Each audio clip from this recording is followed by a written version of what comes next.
I'm Jane Brenner. I'm a calligrapher and a designer, and I'm absolutely passionate about creating family trees. And I'll tell you a few tales.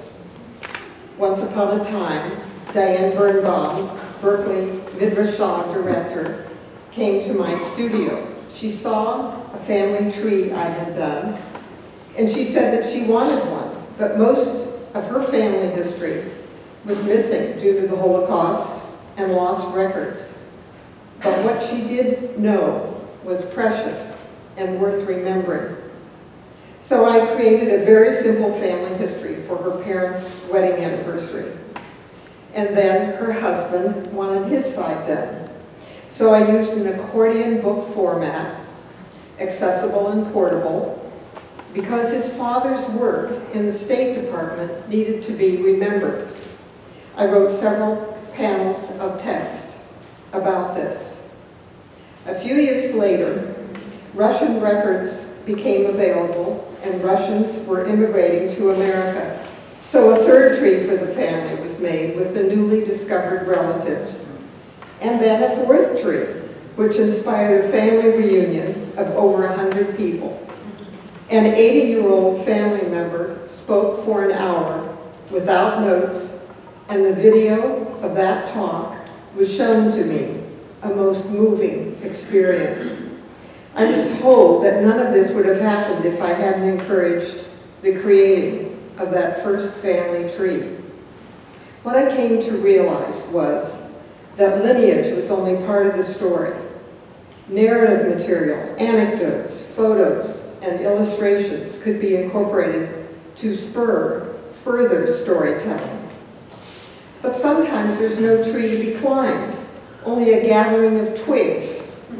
For one client's wish to honor her Russian grandfather's 80th birthday, I wrote names and dates on the border of a painting of beets which carried more names and Yiddish song lyrics.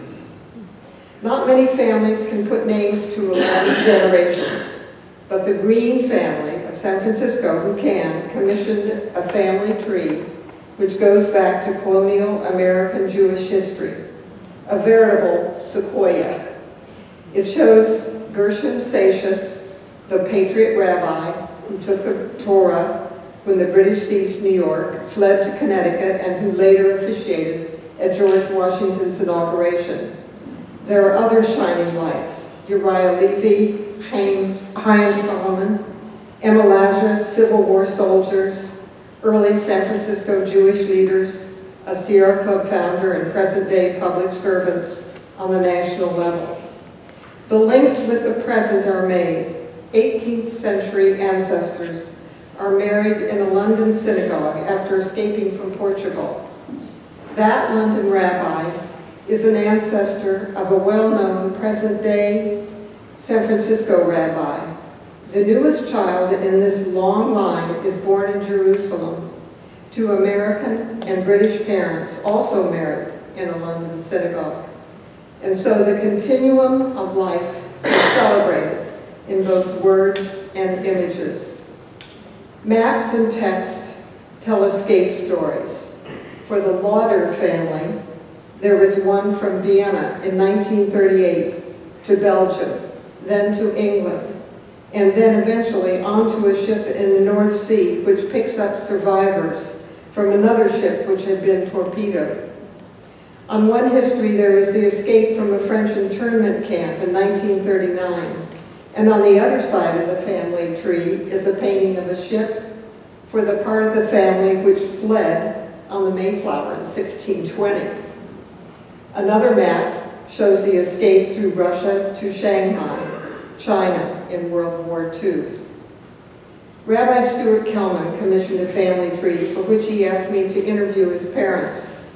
They enthusiastically related stories which prompted their son to exclaim, "I never knew that. You never told me about that." The tapes were transcribed, and I wrote the text around the lineage in an accordion book. It also carries text translated from a Yitzhak book about a Lithuanian shtetl. 6 months after the book was finished, the father suddenly died. I received a note from their son, who thanked me for making the family tree. For he said in the aching days following the funeral, when the house was filled with relatives and friends, that book became a focus, a way to remember and to understand the significance of a man's life. Michael Ignatieff, historian and author, puts it, "Unless I do my work to preserve memory, soon all there will be left is photographs, and they only document the distance that time has traveled. They cannot bind past and present together with meaning." I feel that this powerful combination of stories and images on the family trees that I craft help give that immediacy and intensity, which is the beauty and reality of personal memory. Thank you.